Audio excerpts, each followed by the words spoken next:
Mr. Chairman, I'd just like to just kind of elaborate on one point that I made earlier, just to be crystal clear.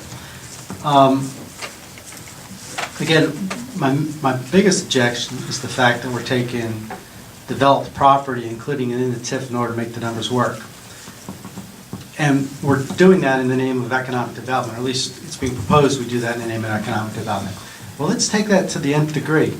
Why don't we use that same strategy and TIF the entire county to create as many jobs as we need? And the answer is because if you continue to do that, then you weaken the tax base in perpetuity, or at least until you stop TIFing. So that's really fundamentally, the issue at hand here. And we'll have different opinions, and that's fine. But again, for me, this is a really bad precedent. It was a terrible precedent when we did it in Jackson, County Jackson, and it's a terrible precedent now. A TIF ought to stand on its own in order to be a legitimate TIF. Okay? If you have to pull in other properties in order to make the numbers work, right, then you've irreparably damaged the whole. In this case, the whole of Aiken County, and we can quantify it. It's $16 million.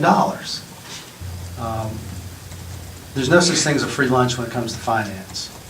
So in effect, what you're doing is you are taking a neighborhood, a very wealthy, affluent neighborhood, and you're basically diverting their tax dollars from the general fund into the operations, outside, to take it away from operations in order to promote the TIF that's adjacent to it.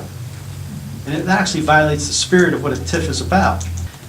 The county would be giving up approximately $16 million over the next 30 years in operational monies. But basically, in practical terms, what we're talking about is a little over $1 million. We're going to basically be taking a $1 million from the taxpayers and diverting it to this one project. They're a little over $500,000. Okay. If the average salary for a police officer and benefits is $50,000, then what we're talking about is 10 sheriff's deputies. Okay?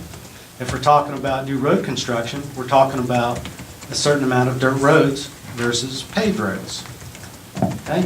So that's the equation. That's the mental gymnastics that we need to be making, in my opinion, up on this group. And so we're taking a whole group of people and we're basically telling them, okay, your tax dollars are not going to go to fund the greater good. Your tax dollars are going to go to fund this one project. So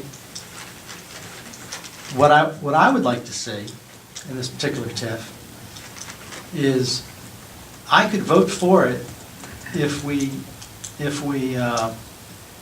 put the millage at the 2012 rate for the existing residential properties, and then my hand would go up.